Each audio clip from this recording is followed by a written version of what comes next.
കേരളത്തിലേറെ കോളിളക്കം സൃഷ്ടിച്ച നടിയെ ആക്രമിച്ച കേസിൽ കുറ്റവിമുക്തനാക്കപ്പെട്ടതിന് പിന്നാലെ നിർണായക നീക്കവുമായി 8ാം പ്രതിയായിരുന്ന നടൻ ദിലീപ് വിദേശയാത്രകൾക്ക് ഉപയോഗിക്കുന്ന പാസ്പോർട്ട് സ്ഥിരമായി വിട്ടുകിട്ടണമെന്ന് ആവശ്യപ്പെട്ടുകൊണ്ടാണ് ദിലീപ് എറണാകുളം പ്രിൻസിപ്പൽ സെഷൻ കോടതിയിൽ അപേക്ഷ സമർപ്പിച്ചത്. കേസിൽ കുറ്റവിമുക്തനാക്കപ്പെട്ട സാഹചര്യത്തിൽ പാസ്പോർട്ട് ഇനി കോടതിയുടെ അനുമതിയോടെ മാത്രം ഉപയോഗിക്കേണ്ട ആവശ്യമില്ലെന്നാണ് നടന്റെ ആവശ്യം. നടിയെ ആക്രമിക്കാൻ ഗൂഢാലോചന നടത്തിയെന്ന ആരോപണമാണ് ദിലീപിനെതിരെ ഉണ്ടായിരുന്നത്. എന്നാൽ ഈ ഗൂഢാലോചന കുറ്റം തെളിയിക്കാനായില്ലെന്ന് ചൂണ്ടിക്കാട്ടിയാണ് പ്രിൻസിപ്പൽ സെഷൻ കോടതി ദിലീപിനെ കുറ്റവിമുക്തനാക്കിയത്. ഈ വിധിക്ക് പിന്നാലെയാണ് അദ്ദേഹത്തിന്റെ പ്രധാന ആവശ്യമായ പാസ്പോർട്ട് സ്ഥിരമായി വിട്ടുകിട്ടുന്നതിനായി കോടതിയെ സമീപിച്ചത്.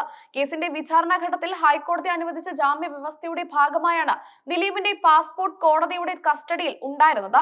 ജാമ്യ വ്യവസ്ഥയിൽ ഇളവ് ആവശ്യപ്പെട്ട് ദിലീപ് പല ഘട്ടങ്ങളിലും കോടതിയെ സമീപിച്ചിരുന്നു. വിദേശയാത്രകൾക്ക് പോകേണ്ട ആവശ്യകതകൾ ചൂണ്ടിക്കാട്ടി നേരത്തെ ഒന്നിലധികം തവണ കോടതി പാസ്പോർട്ട് താൽക്കാലികമായി വിട്ടു നൽകിയിട്ടുമുണ്ട്.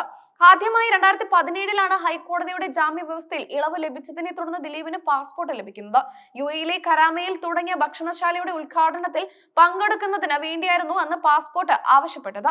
വിദേശയാത്ര കഴിഞ്ഞ് തിരിച്ചെത്തിയ ഉടൻ തന്നെ ദിലീപ് അഭിഭാഷകൻ മുഖേന പാസ്പോർട്ട് കോടതിയിൽ തിരികെ സമർപ്പിക്കുകയും ചെയ്തിരുന്നു. തുടർന്ന് 2018 നവംബറിലും ദിലീപിന് പാസ്പോർട്ട് താൽക്കാലികമായി കോടതി വിട്ടു നൽകുകയുണ്ടായി.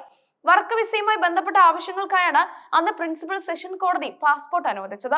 ഓരോ യാത്രയും ആവശ്യങ്ങളും കഴിയുമ്പോൾ കൃത്യമായി പാസ്പോർട്ട് കോടതിയിൽ തിരികെ എത്തിക്കുന്ന ഒരു രീതിയായിരുന്നു ദിലീപ് പിന്തുടർന്നിരുന്നത്. കേസിൽ കുറ്റവിമുക്തനാക്കപ്പെട്ട നിലവിലെ സാഹചര്യത്തിൽ പാസ്പോർട്ട് കോടതിയുടെ കസ്റ്റഡിയിൽ വെക്കേണ്ട നിയമപരമായ ആവശ്യമില്ലെന്നാണ് ദിലീപിന്റെ അഭിഭാഷകർ കോടതിയിൽ സമർപ്പിച്ച അപേക്ഷയിൽ ചൂണ്ടിക്കാട്ടിയത്. വിദേശ സിനിമ പ്രൊജക്ടുകൾ, ബിസിനസ് ആവശ്യങ്ങൾ എന്നിവയ്ക്ക് ഇനി പാസ്പോർട്ട് ആവശ്യമുള്ളതിനാൽ സ്ഥിരമായി വിട്ടു നൽകണമെന്നാണ് അദ്ദേഹത്തിന്റെ അപേക്ഷ. ഈ അപേക്ഷയിൽ കോടതിയുടെ തീരുമാനം ഉടൻ ഉണ്ടാകുമെന്നാണ് പ്രതീക്ഷിക്കുന്നത്. ദിലീപിനെ കുറ്റവിമുക്തനാക്കിയ പ്രിൻസിപ്പൽ സെഷൻസ് കോടതിയുടെ വിധി കേരള രാഷ്ട്രീയത്തിലും ചലച്ചിത്ര രംഗത്തും വലിയ ചർച്ചകൾക്ക് വഴിയൊരുക്കിയിരിക്കുന്നു. ഗൂഢാലോചന കുറ്റം തെളിയിക്കാനില്ലെന്ന കോടതിയുടെ കണ്ടെത്തൽ പ്രോസിക്യൂഷന് വലിയ തിരിച്ചടിയായിരുന്നു. ഈ വിധിയുടെ പശ്ചാത്തലത്തിൽ പാസ്പോർട്ട് സ്ഥിരമായി വിട്ടു നൽകുന്ന കാര്യത്തിൽ കോടതി അനുകൂലമായ നിലപാടെടുക്കാൻ സാധ്യതയുണ്ടെന്ന് നിയമവിദഗ്ധർ വിലയിരുത്തുന്നു. അതേസമയം നടി ആക്രമിച്ച കേസുമായി ബന്ധപ്പെട്ട മറ്റൊരു നിർണായക നീക്കം കൂടി ഇന്ന് കോടതിയിൽ നടക്കുകയാണ്.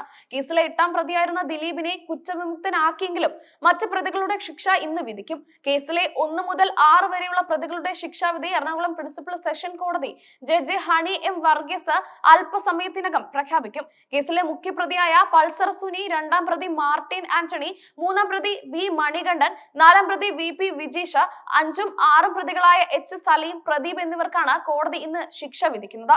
ഈ പ്രതികൾക്കെതിരെ ചുമത്തിയ കുറ്റങ്ങൾ കോടതിക്ക് മുന്നിൽ തെളിയിക്കപ്പെട്ടിട്ടുണ്ട്. കേസിന്റെ ചരിത്രത്തിലെ ഏറ്റവും നിർണായകമായ ഒരു ഘട്ടമാണത്. പ്രതികൾക്ക് പരമാവധി ശിക്ഷ നൽകണമെന്ന് പ്രോസിക്യൂഷൻ ആവശ്യപ്പെടാൻ സാധ്യതയുണ്ട്. അതേസമയം പ്രതിഭാഗം അഭിഭാഷകർ ശിക്ഷയിൽ ഇളവ് തേടിക്കൊണ്ടുള്ള വാദങ്ങൾ ഉന്നയിച്ചേക്കാം. ഈ പ്രതികൾക്ക് ലഭിക്കുന്ന ശിക്ഷാ കാലാവധി എത്രയായിരിക്കുമെന്നറിയാൻ നിയമലോകവും പൊതുസമൂഹവും ആകാംക്ഷയോടെ കാത്തിരിക്കുകയാണ്. നടി ആക്രമിച്ച കേസിൽ 2 വിധികളാണ് ഒരേ കോടതിയിൽ നിന്ന് പുറത്തു വരുന്നത് എന്നതാണ് ശ്രദ്ധേയം. 1, ഗൂഢാലോചന കേസിൽ ദിലീപിനെ കുറ്റവിമുക്തനാക്കിയ വിധി. 2, ആക്രമണ കേസിൽ പങ്കെടുത്ത മറ്റ് 6 പ്രതികളെ ശിക്ഷിക്കാനുള്ള വിധി. ഇത് കേസുമായി ബന്ധപ്പെട്ട നിയമപരമായ വ്യാഖ്യാനങ്ങൾക്കും ചർച്ചകൾക്കും കൂടുതൽ വഴിയൊരുക്കുന്നു. ദിലീപിന്റെ പാസ്പോർട്ട് അപേക്ഷയും മറ്റ് പ്രതികളുടെ ശിക്ഷാവിധിയും ഇന്ന് ഒരേ കോടതിയുടെ പരിഗണനയിൽ വരുന്നത് വാർത്താ പ്രാധാന്യം വർദ്ധിപ്പിക്കുന്നു. പാസ്പോർട്ട് സ്ഥിരമായി വിട്ടു നൽകാനുള്ള ദിലീപിന്റെ അപേക്ഷയിൽ കോടതി എന്ത് നിലപാടെടുക്കുമെന്നതിനെ ആശ്രയിച്ചിരിക്കും അദ്ദേഹത്തിന്റെ തുടർ യാത്രകളും ബിസിനസ് സംരംഭങ്ങളും.